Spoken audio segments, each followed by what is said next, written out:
आजकाल अगदी कमी वयामध्ये पांढरे केस होण्याची समस्या खूप जास्त वेगाने वाढत आहे आणि यावरती जर वेळीच उपचार केला नाही तर आपले केस पूर्णपणे पांढरे देखील नक्कीच होऊ शकतात. माझे देखील केस थोड्याशा प्रमाणावरती पांढरे व्हायला सुरुवात झालेली होती, पण त्यानंतर माझ्या आईने सांगितलेला एक खास प्रकारचा उपाय मी केसांवरती वापरायला सुरुवात केली आणि त्यानंतर माझे केस अगदी काही दिवसांमध्येच नैसर्गिक पद्धतीने काळे होण्यासाठी सुरुवात झालेली आहे. आणि मी शक्यतो बाजारात मिळणारे हेअर डाय केसांवरती अजिबात अप्लाय करत नाही, कारण यामुळे आपल्याला केस गळतीची समस्या जाणवू शकते आणि त्यासोबतच आणखी जास्त प्रमाणावरती केस देखील पांढरे होऊ शकतात. त्यामुळे लक्षात ठेवा, आज मी सांगितलेला घरगुती डाय तुम्ही देखील एकदा नक्की बनवा आणि केसांवरती वापरून बघा. तुम्हाला देखील अगदी 100% रिझल्ट मिळणार आहेत. आणि जर रिझल्ट मिळाले तर कमेंटमध्ये सांगायला अजिबात विसरू नका. चला तर मग आता जास्त वेळ न घालवता आपल्या रेमेडीला सुरुवात करूया. पण त्या अगोदर तुम्ही हा व्हिडिओ कुठून पाहताय कमेंटमध्ये सांगायला अजिबात विसरू नका. बघा, रेमेडी बनवण्यासाठी इथे तुम्हाला दिसत असेल माझ्या हातामध्ये तमालपत्र आणि सोबतच जास्वंदाची फुलं आहेत. आणि बघा, जी काही पूर्वीच्या काळामधील लोक होते ते शक्यतो केसांवरती केमिकल असलेल्या डायचा वापर अजिबात करत नाही, तर ते डाय घरीच बनवतात आणि त्याच डायचा वापर केसांवरती करत असतात. तुम्ही इथं बघू शकता, मी जास्वंदाच्या फुलांचा वापर करते आणि जास्वंदाची झाडं आपल्या घराच्या आसपास जवळपास सगळीकडे आपल्याला पाहायला मिळतात. आणि जर तुम्ही कंटिन्यू जास्वंदाची फुलं तुमच्या केसांवरती वापरायला सुरुवात केली तर तुमच्या केसांची वाढ पुन्हा एकदा सुरू होईल. त्यासोबतच केस अगदी मुळापासून काळे होतील आणि केस दाट आणि मजबूत होण्यासाठी देखील मदत होईल. बघा, माझ्या सांगण्यावरून तुम्ही जास्वंदाच्या फुलांचा वापर केसांवरती नक्की करा. यामुळे तुमचे केस नैसर्गिक पद्धतीने चमकायला देखील नक्कीच सुरुवात होईल. आणि बघा, जर तुमच्याकडे जास्वंदाची पानं देखील अवेलेबल असतील तर तुम्ही पानांचा देखील नक्की वापर करू शकता. कारण बघा, जास्वंदाच्या पानांमध्ये देखील अॅमिनो ऍसिड्स आणि सोबतच व्हिटॅमिन सीचं प्रमाण हे भरपूर असतं. त्यानंतर तुम्ही इथं बघू शकता, मी कडुलिंबाची हिरवी अशी पानं घेतलेली आहेत. जर तुमच्याकडे कडुलिंबाची फुलं असतील ना तर तुम्ही त्याचा देखील नक्की वापर करू शकता. आणि या रेमेडीसाठी आपण ज्या काही गोष्टी वापरत आहोत त्या तुम्हाला मार्केटमधून विकत घेण्याची देखील अजिबात गरज नाहीये, कारण या सगळ्या काही गोष्टी आपल्या घराच्या आजूबाजूलाच आपल्याला अगदी इझिली मिळून जातात. त्यामुळेच मी तुम्हाला सांगते की हा डाय तुम्ही एकदा नक्की बनवा आणि केसांवरती वापरून बघा. बघा, इथे तुम्ही बघू शकता, साधारणतः 4 ते 5 एवढ्या कडुलिंबाच्या फांद्या मी घेतलेल्या आहेत आणि त्या स्वच्छ धुवून घेतलेत. पण आजकाल पावसाचं वातावरण चालू आहे, त्यामुळे तुम्ही धुवून नाही घेतलं तरी देखील चालेल. आणि बघा, पानं घेतल्यानंतर ती आपल्याला दांड्यापासून वेगळी करायची आहेत आणि साधारणतः मूठभर एवढी कडुलिंबाची पानं तुम्हाला ही रेमेडी बनवण्यासाठी घ्यायची आहेत. जसं की तुम्ही इथं बघू शकता, मी साधारणतः 1 मूठभर एवढीच पानं घेतलेली आहेत. आता जर तुम्हाला खूप जास्त प्रमाणावरती डाय बनवायचं असेल तर कडुलिंबाच्या पानांचं प्रमाण तुम्ही वाढवलं तरी देखील चालेल. त्यानंतर इथं बघू शकता, साधारणतः 3 ते 4 एवढी तमालपत्राची पानं देखील मी घेतलेली आहेत. आणि तमालपत्राची पानं ही आपल्या केसांसाठी देखील वापरली जातात. हीच गोष्ट बऱ्याच लोकांना अजिबात माहीत नाहीये.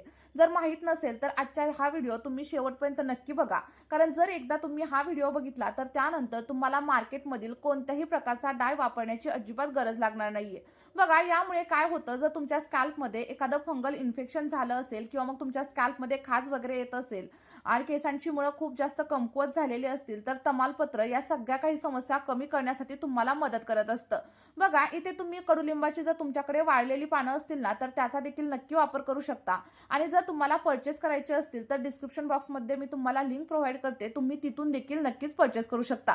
किंवा मग तुम्हाला काय करायचंय, ताजी अशी कडुलिंबाची पानं तोडून आणायची आणि तीच वाळवायची आणि स्टोअर करून ठेवायची आहेत. बघा, त्यानंतर आपल्याला काय करायचंय, रेमेडी बनवण्यासाठी एका लोखंडाच्या भांड्याचा वापर करायचा आहे. जर तुमच्याकडे लोखंडाचा तवा असेल तर तुम्ही तो वापरू शकता किंवा मग लोखंडाच्या कढईचा देखील वापर नक्कीच करू शकता. कारण बघा, जेव्हा आपण रेमेडी लोखंडाच्या भांड्यामध्ये बनवतो तेव्हा त्याच्यामधील लोह आपल्या रेमेडीमध्ये उतरलं जातं आणि त्यामुळेच आपले केस अगदी नॅचरल पद्धतीने ब्लॅक होण्यासाठी मदत होत असते. इथे तुम्ही बघू शकता, आपला तवा थोडासा गरम झाल्यानंतर ज्या काही गोष्टी आपण घेतलेल्या होत्या त्या सगळ्या काही मी तव्यामध्ये ऍड केलेल्या आहेत.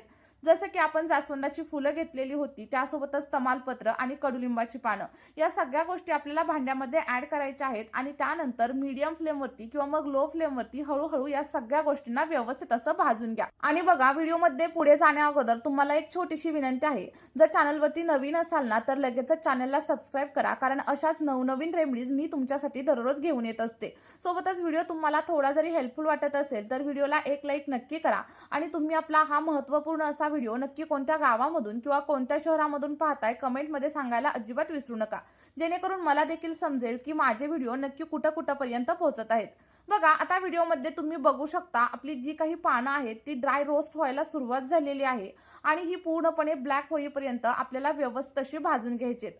आणि तुम्ही आजकाल बघत असाल अगदी लहान मुलांचे देखील केस पांढरे व्हायला सुरुवात झाली आहे. म्हणजेच काय तर आपण आपल्या आहाराकडे अजिबात व्यवस्थित लक्ष देत नाही. खूप जास्त प्रमाणावरती टेन्शन घेतो, झोप अपुऱ्या प्रमाणावरती घेतो आणि या सगळ्याचा परिणाम आपल्या केसांवरती आणि सोबतच आपल्या स्किनवरती देखील होत असतो. त्यामुळे लक्षात ठेवायचं तुम्हाला आहारामध्ये जास्तीत जास्त प्रमाणात प्रोटीनचा समावेश करायचा आहे, जास्तीत जास्त प्रमाणात पाणी पिण्याचा प्रयत्न करायचा आहे आणि हिरव्या पालेभाज्या खाण्याचा देखील प्रयत्न करायचा आहे. यामुळे काय होईल तुमच्या केसांच्या बऱ्याच समस्या कमी होण्यासाठी मदत होणार आहे.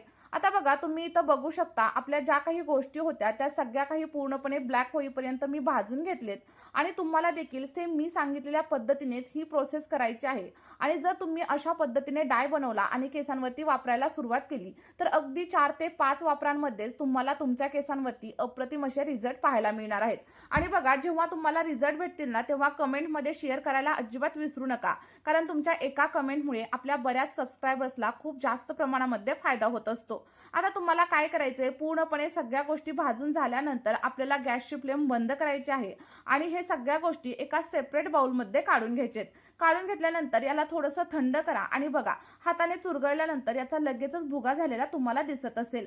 त्यानंतर काय करायचंय एखाद्या खलबत्ता घ्यायचा किंवा मग एखादं मिक्सरचं भांडं घ्यायचं आणि त्यानंतर याची फाईन अशी पेस्ट बनवून घ्यायची. तुम्हाला जेवढी बारीक पावडर बनवता येईल ना तेवढी बारीक पावडर बनवा, कारण त्यामुळे आपल्या केसांवरती खूप छान असा कलर येण्यासाठी तुम्हाला मदत होणार आहे.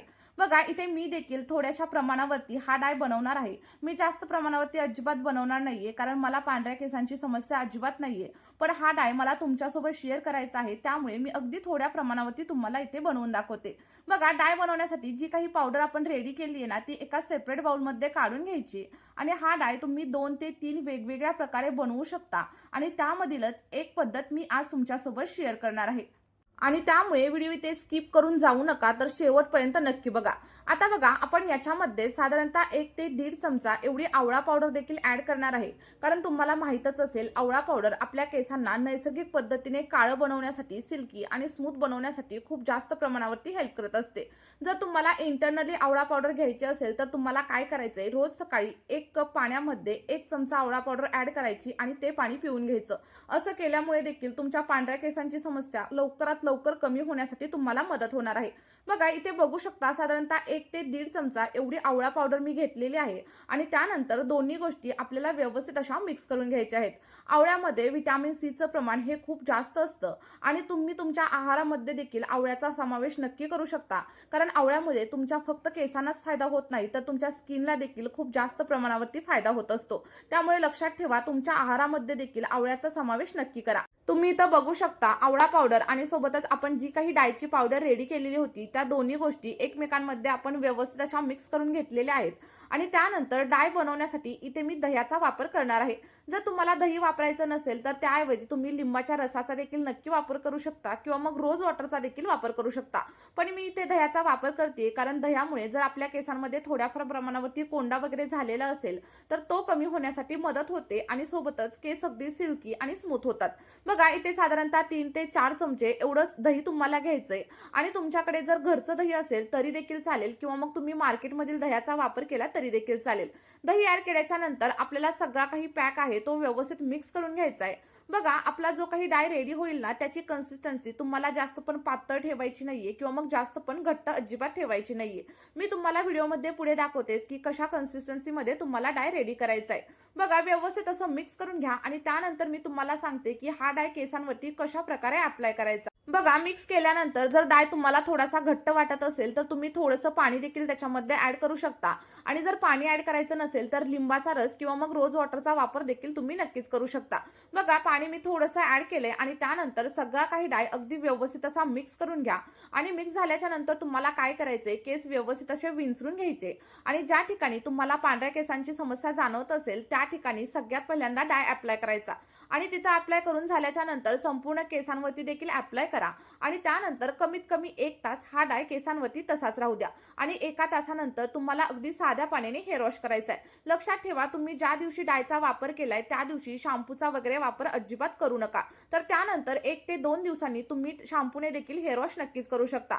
मी सांगितलेल्या पद्धतीने आठवड्यातून फक्त 1 वेळा सलग 2 ते 3 महिने तुम्ही देखील हा डाय नक्की केसांवरती वापरून बघा आणि त्यानंतर तुम्हाला जे काही रिझल्ट भेटतील ते मात्र कमेंटमध्ये शेअर करायला अजिबात विसरू नका.